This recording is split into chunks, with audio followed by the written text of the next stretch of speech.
So I have a video here from Charlie Kirk. I honestly respect this guy because a lot of his points on how the society of America is going really hit home. So he's one of those activists that believe firmly that black people should not get reparations, that it should not be on the table for African Americans to receive reparations because no other race or group of people that have been demonized have their predecessors, basically their children's have ever received any type of funds for what happened to their great grandparents or grandparents. So he's talking about how civil rights might have led to more active crime, and he has proof. So I'm gonna just sit here and we're gonna have a quick discussion about his point of view. Stations across the country, honored to be with you as always, live from the Imperial Capital here in Washington, D.C. We're here at the mobilebitcoin.com studio. You can email us, freedom@charliekirk.com, and subscribe to the Charlie Kirk Show podcast. The Charlie Kirk Show podcast is doing quite well right now as we check the numbers, number 8 overall in Apple News. We're going to get straight to a guest here about many different things, and I love this idea of just doing things, cleaning up our cities, amongst many other topics that we are going to cover. The guest is Auron McIntyre. He's a serious thinker, Blaze TV host, and author of The Total State. Auron, great to see you. Welcome to the Charlie Kirk Show. Thanks for having me, Charlie. So first of all, it's two white people debating about civil rights and how it led to more crime. Question mark. Yeah, and I don't like that idea that we have no representation in that topic that they're talking about. But let's see what they got to say. That's a good point. So, but we're gonna let them go. Auron, why don't we take this, before we get into some of the stories of the day, it's your first time on the program, I believe. Introduce yourself. Who are you? What do you believe? And what do you do? I'm Auron McIntyre. I've got the Auron McIntyre Show over at Blaze TV. I'm somebody who spent a lot of time just as an average guy. I was a high school teacher. I did a little bit of reporting for a local newspaper. And I started studying a lot more about political theory once I saw what happened during COVID, all the insane violations of our rights, because I needed to understand what was actually going on. I started making videos and talking about that, and that's really how I got to what I'm doing today. So, speaking of kind of the structure and the form of government, let's dive into some of the news today. President Donald Trump has announced that there's going to be a federal takeover of Washington, D.C. Which is, in layman's terms, martial law has been declared on D.C. by President Donald Trump. Hi, and Cass, that's another thing that we was discussing earlier between me and you. How we said that this is all just a smoke screen.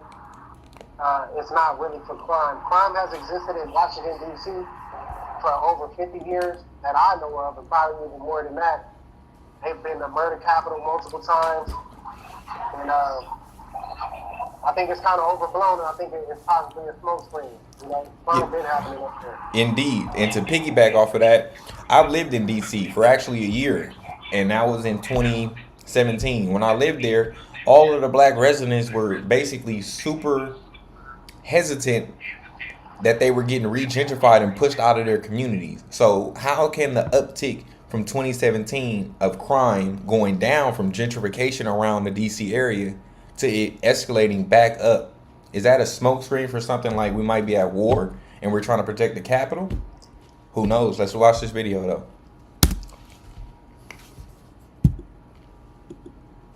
We have long said that crime is a choice, that degeneration of America's greatest cities has been a conscious decision by our political leaders. Has there been a comparable example in history or even in modern Western times of a great power deciding to no longer be great? And your thoughts on the federalization of Washington, D.C., as President Donald Trump uses federal force to clean up our nation's capital?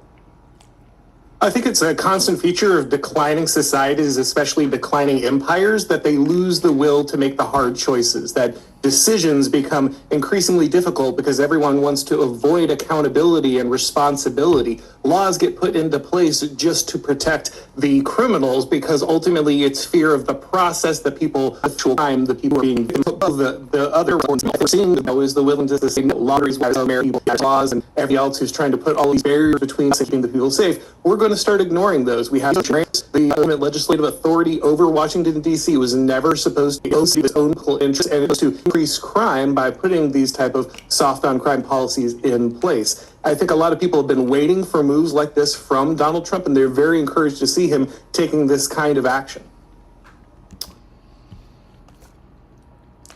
Action against the American people or action against crime?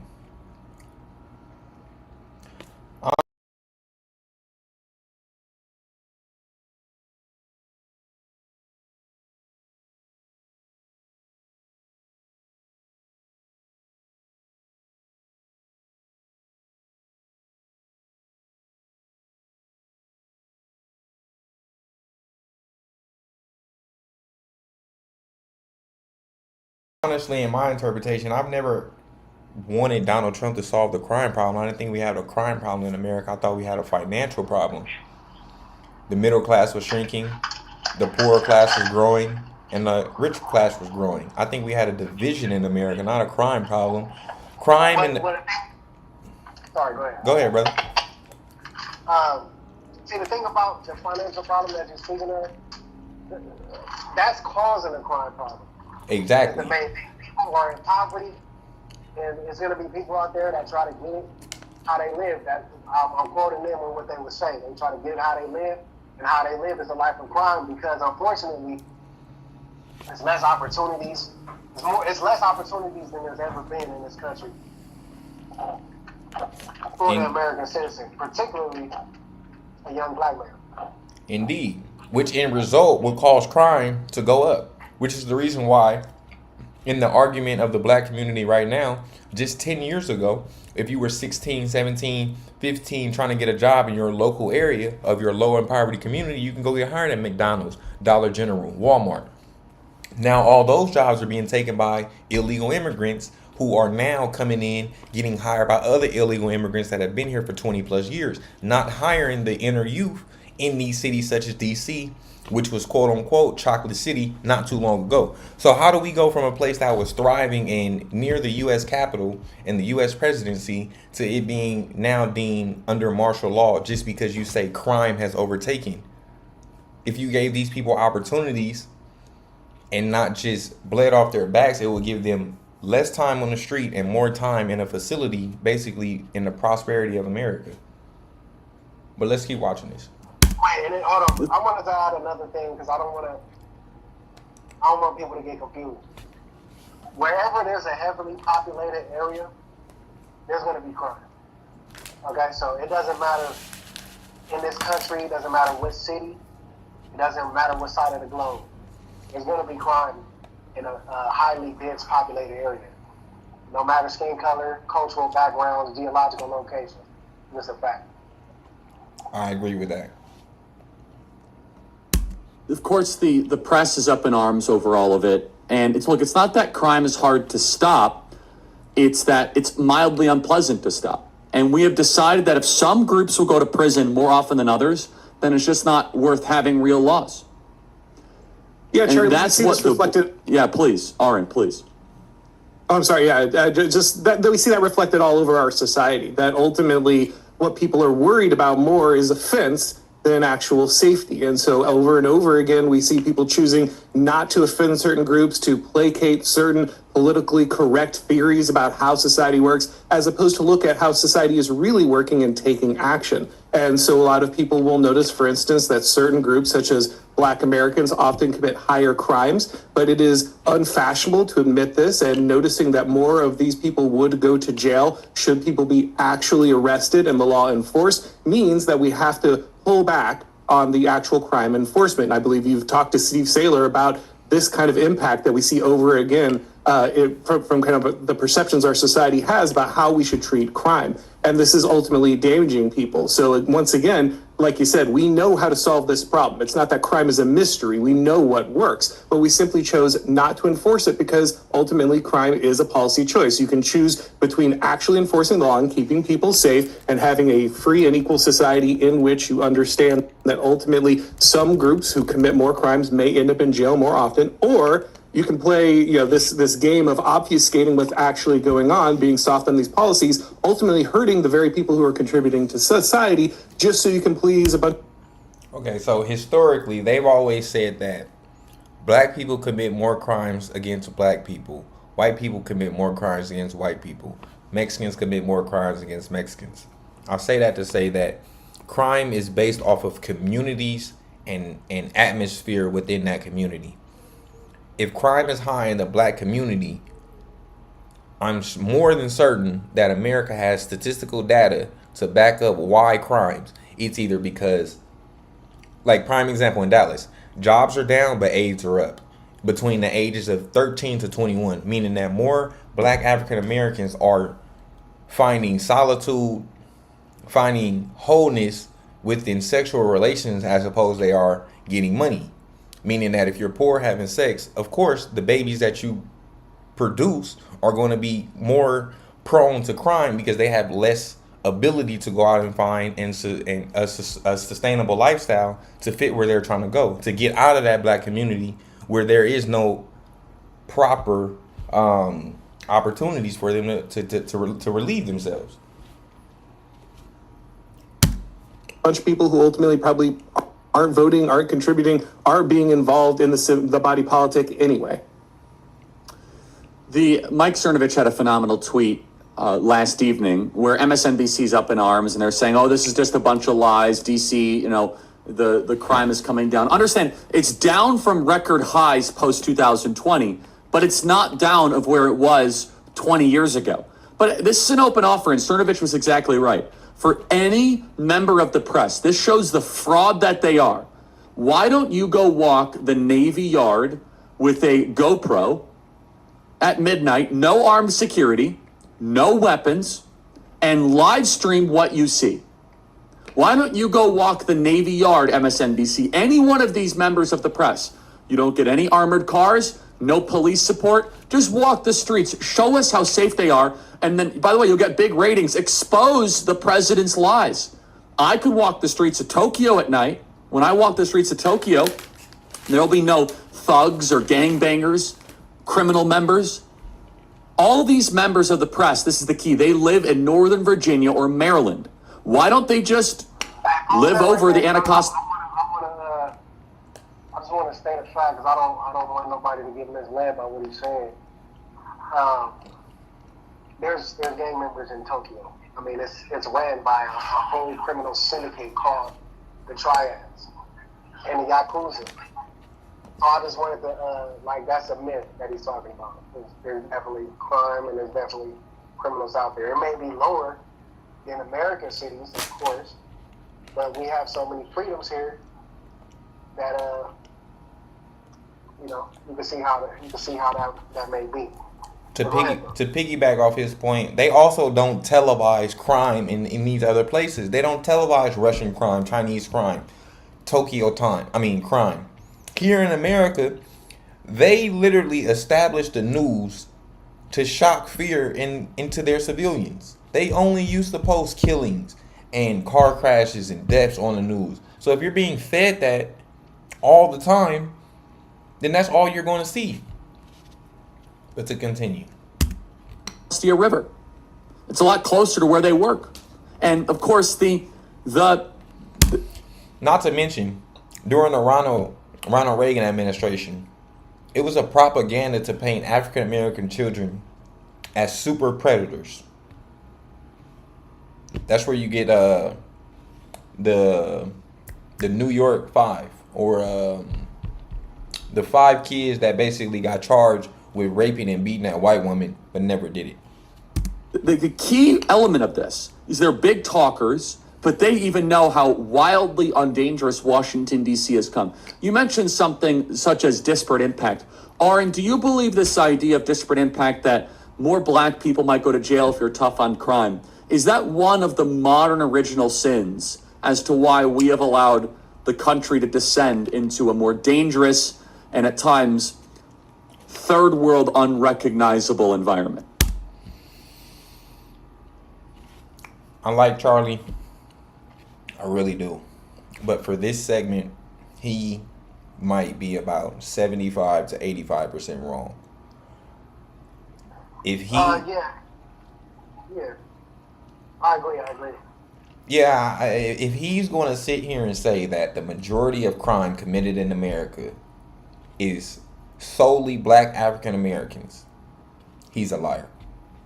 He's a straight liar. The only time we've ever seen white people literally committing crimes against non-black people was during COVID in Los Angeles, when they raised up the minimum theft rate to $900 and people were doing those breaking in and enters. That's the only time. There's never been a time in American history when black people have united together against another race to commit crimes against those other race. It will never be a time in America when that stands. I guarantee you. Everything he's saying right now is propaganda and a lie. Oh, absolutely. And people have to understand that this is actually encoded into our law. The Civil Rights Act originally was implemented with the idea that, of course, we wanted equal treatment for people of all races in the United States. But what quickly happened is that the courts developed this doctrine of disparate impact, and the idea that if there's ever any difference between group outcomes, whether it be education or crime or anything else, that the only answer to that different result is racism. It's de facto racism. Even if you didn't mean to be racist, it means that you are racist. And this doctrine impacts everything in our society. The Sheetz gas station lost a lawsuit against the federal government last year. They brought a civil rights lawsuit against this gas station because it was excluding people from employment due to background checks. And more often than not, background checks that exclude people were excluding more black and other minority members during the selection process. So even though it was just a background check for criminal activity, because it disproportionately produced results that kept Black Americans from getting jobs there, they lost the lawsuit. They were in violation of the Civil Rights Act. As they should be. As they should be.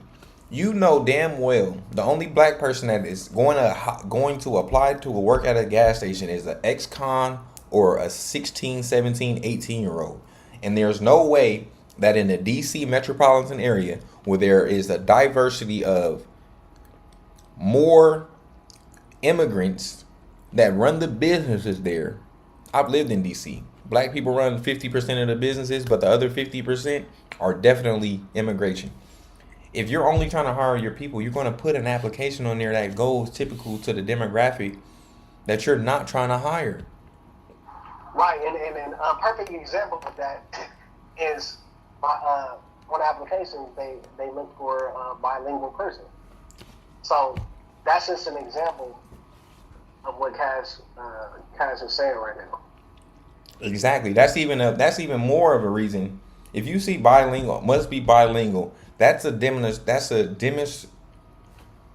discriminatory towards African Americans that are from here in America.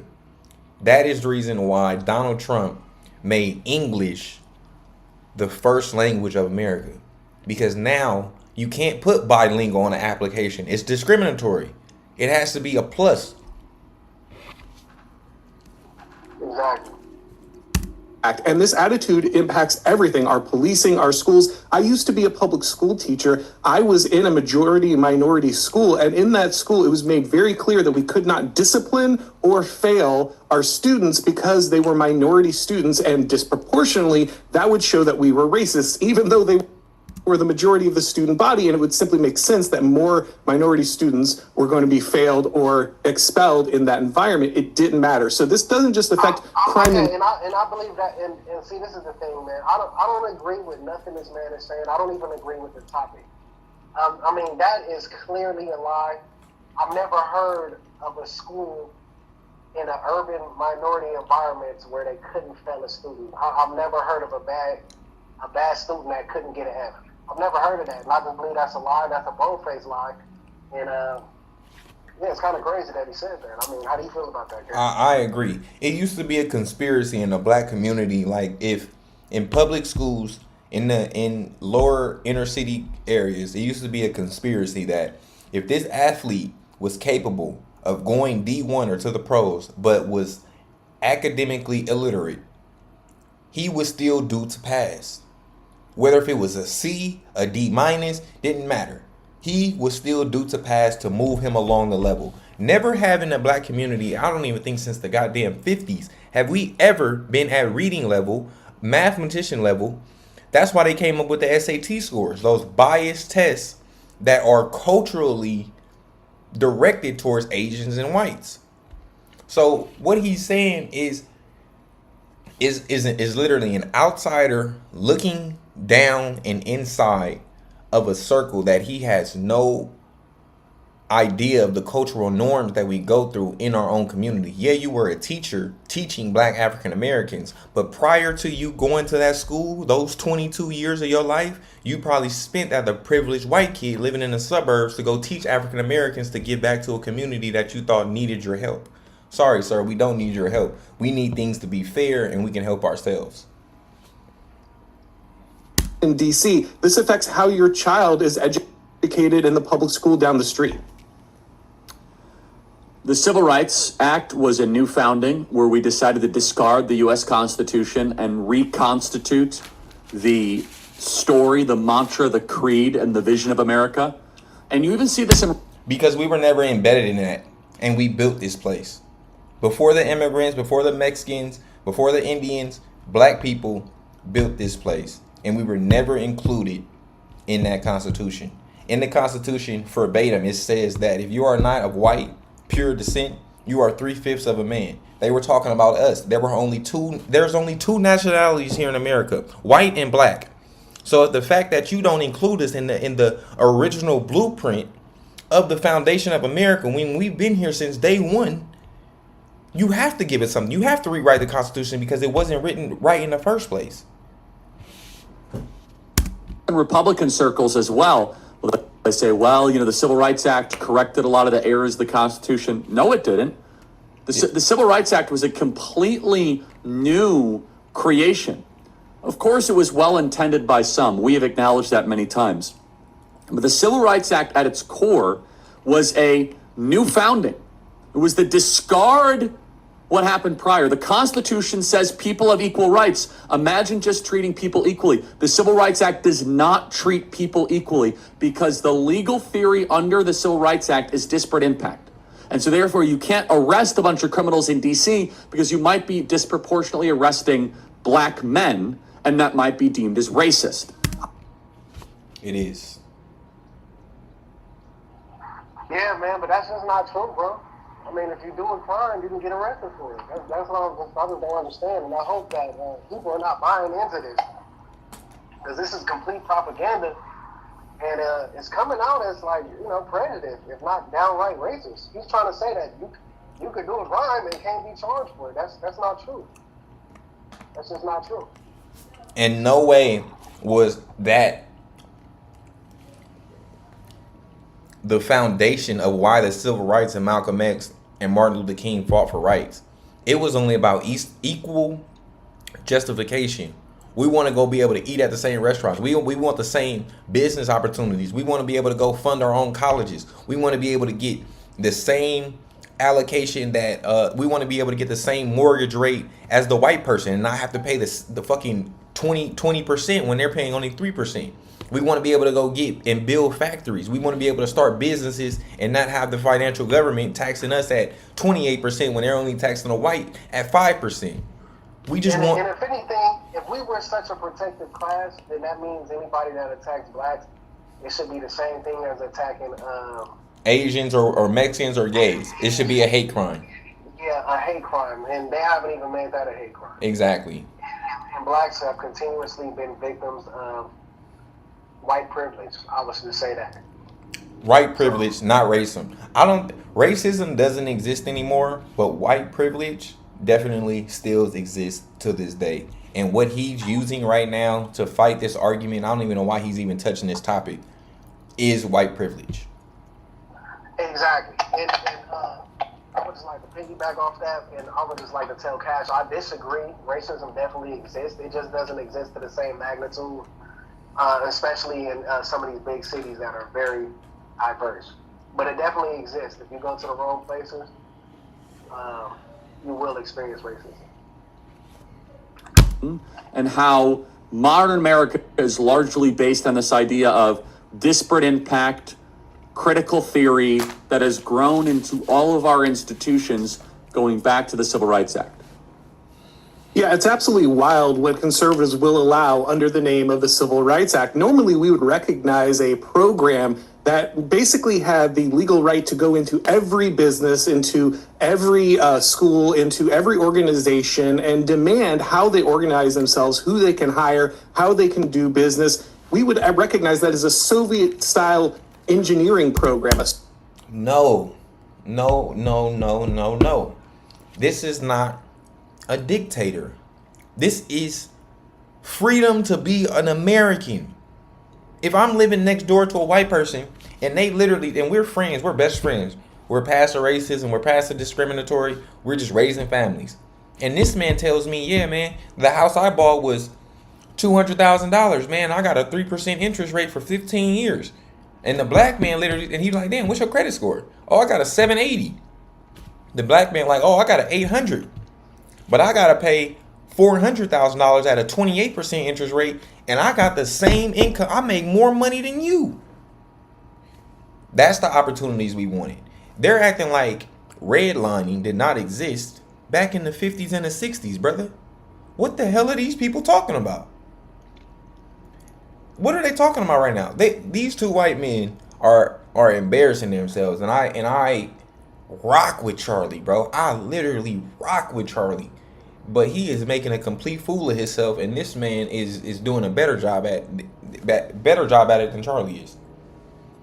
Social engineering program from the top down. And yet we allow this because we've basically adopted the Civil Rights Act as our second constitution. We like to think that ultimately whatever trade-offs we're giving with our freedom are okay because at the end of the day they're bringing about a harmonious society. But of course, when the Civil Rights Act was originally sold, the idea was this was a temporary measure. We had an unfair system that had targeted Black Americans in a way that we found ultimately morally reprehensible, and we needed to make big changes. But the funny thing about all government programs is they never sunset, they never go away. And so even though after decades and decades of having its thumb on the scales, we haven't seen a vast improvement in the African American community's situation. In fact, Right. Okay. And I definitely got to comment on that because this is a misunderstanding. Beyond. All the laws that were passed in the civil rights, those laws do not say blacks only.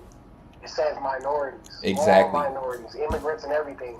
And the civil rights that blacks have fought for, we don't even reap the benefits as much as immigrants do. No, we don't. Because, like I said, in that law, it does not say African Americans only. It says minorities. Well So said. we're still dealing with the same problems, just different circumstances. And that law, or them laws, it need to be changed. Maybe it should say African American, especially if you got somebody like this that doesn't understand what's going on, and he's downing the Black community without understanding what the civil rights says. He needs to go read the law. Literally. And to piggyback off that, ever since the 50s and the 60s, since the civil rights has been in place, we have gone from second class citizens to third to fourth to fifth to sixth to seventh to eighth. We're damn near number 10 on the citizen toll poll when it comes to how well a demographic is doing compared to another one. We're losing to the Asians. We're losing to the Chinese. We're losing to the Hispanics. We're losing to the Venezuelans. We're losing to the Haitians. Nigga, we don't own nothing. They're projected that by 2030, Black net worth in America will be 0%. Damn near negative by 2050. So how the hell did civil rights even help us at all, brother?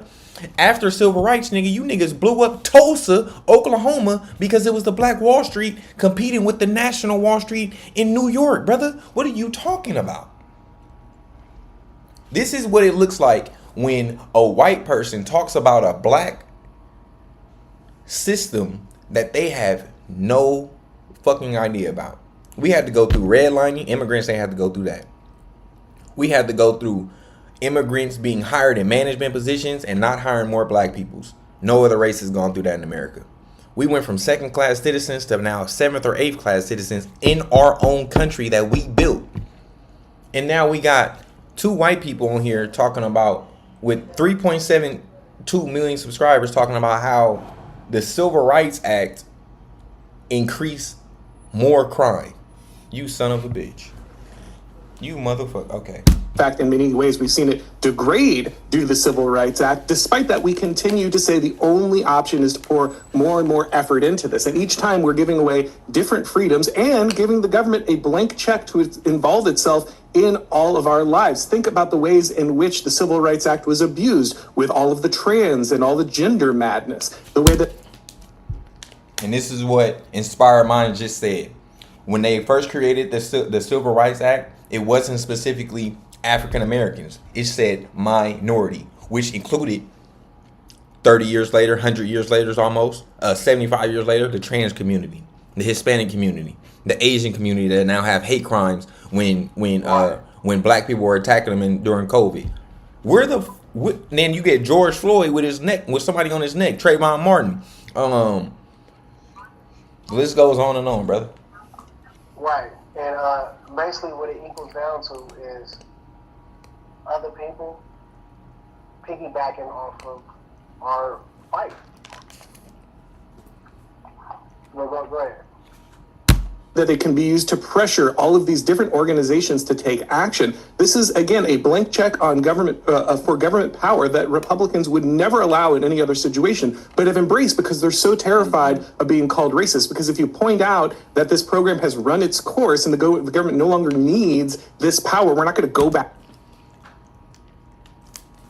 It never was needed from the day it was signed, because it was not signed for African Americans. It was signed for minority groups, which included the Italians, Hispanics, Haitians, Venezuelans, all Central America, Canadians, Asians, Chinese, Pakistan. Why do you think all of these people have businesses? We're the black businesses that were around right after the Civil War. Right after the Civil Rights Movement around. Where are the black communities now? There are none. There are Mexican communities, there are Chinese communities, there's Asian communities. There's no more communities. So why are they painting such a scope on DC when that's not even a black community anymore? DC used to be 85% black. That shit's probably like 50-50 now, brother. Yeah, gentrification. Gentrification. Took its toll. What are they talking about? Back to Jim Crow tomorrow if it was repealed, and yet we continue to act as if it's necessary for we to have like a Stasi-like control over race relations in the United States. Look, the importance here is this is a big opportunity if we can lower crime. This can be a test case for the rest of the country. What needs to happen for that to occur in Washington, D.C.? Well, the big, bold decision here is important, but like all leaders who make big, bold decisions, Donald Trump has to deliver. We have to see a significant change in the safety in Washington, D.C. Now, he's putting National Guard troops on the ground. He's federalizing control of the police. And if they can change the way that they do their job, if they can make their presence known, if they can police communities that otherwise were off limits, if they can actually carry out their jobs, that's a huge deal. But also, of course, the prosecution is a big deal. The fact that we don't actually put people in jail, we don't give them appropriate charges, we make sweetheart deals. These things also help to facilitate. Black people ain't never got sweetheart deals, buddy. These niggas have lied for 13 minutes and 50 seconds. Crime in the area. You're now basically own the safety in Washington, D.C., which, again, could be a huge political liability if you don't follow through, but can be a massive victory if you do. So Donald Trump has taken a bold step here. He's taken on big responsibilities. That's what great leaders do. But great leaders also have to follow through. And so he can't get cold feet on this, of course. He needs to make sure that he is using that power, using that authority to increase the safety in Washington, D.C. And I haven't been there many times, but the few times that I have, let me tell you, I really wish there would have been more police on the street. I think this is ultimately going to be a popular move. I lived in DC, brother, for an entire year. I lived in DC so much, I went homeless in DC, brother, and I was sleeping in my car for about a month. I walked the streets of DC from Silver Spring all the way to Howard campus. No trouble, brother. No trouble. No trouble. Nighttime, great area. How is a place that's been getting gentrified for the past 20 years not making any waves in headline news when it comes to crime? Like, do they have more crime going on in St. Louis than in DC? Is the murder capital of the world not more important than where the president lives? This has to be a smoke screen. Let's continue though. Exactly. Even Chicago. Even Chicago, brother. Come on, man. Come on. So you telling me DC got more crime going on than in Chicago? Than in the murder capital, St. Louis? Than in Memphis, brother? You lying. You fucking lying, bro. I don't even believe you, dog. DC niggas ain't even coming like that, bro. DC niggas ain't flying from Chicago to LA to go kill a nigga. They not doing it. DC niggas ain't running up in a bakery going to go lay a nigga down on camera. DC niggas ain't pulling up to your block, bro, shooting it all up, killing kids. I ain't heard about a baby dying in DC in the last 5 years. I've heard about 4 or 5 babies dying in Chicago. Look. And I don't even want to get into that argument because what's going to happen is somebody's going to dig something up and find something. But the moral of the story is it's not that dangerous. It's not the most dangerous city in America. And that leads us to the smoke screen that we were talking about. There's no reason for D.C. to have the National Guard there. There's no reason. There's far more dangerous places in Washington, D.C. And this is no slight to any D.C. gangsters or anything like that. But we just going off of stats. I think it's uncalled for, and it got to be a deeper reason behind it. I agree 100%. I hope so. And I would say that the challenge in front of the Trump administration is going to be both a show of force, but also tangibly being able to connect the show of force with a reduction in crime. And honestly, I don't think we should put up with these blue city hellholes. Final thoughts, Arn McIntyre. What do you have to say to people that say that we should forget the blue cities and retreat away from them? Look, ultimately, I think there is some level of self-sorting that is occurring in the United States. The only reason to move from blue states is because, for one, you can't defend yourself with the Second Amendment, and it's being overran by immigration. No red state is dealing with this. I'm black. Exactly. No red. I've lived in 2 red states. No, I've lived in 4 red states and 2 blue states. The blue states have always been the worst. Yeah, and then the reason we can't just abandon the blue states, no matter what color it is because a lot of the blue states are they're the major powerhouses as far as commerce and just bringing wealth to this country. I mean, a lot of the blue states are some of the biggest cities in our country. This is true. And not to mention, to piggyback off that, a lot of the blue states are where the cultural norms of America come from. Other than the southern region, the southern region, which is majority red. Other than that, New York, California, they literally create the culture of America with all of those surrounding cities that might be red. So their entire argument is completely wrong. Is off. They missed. This is a terrible argument, terrible debate, terrible topic to even touch on.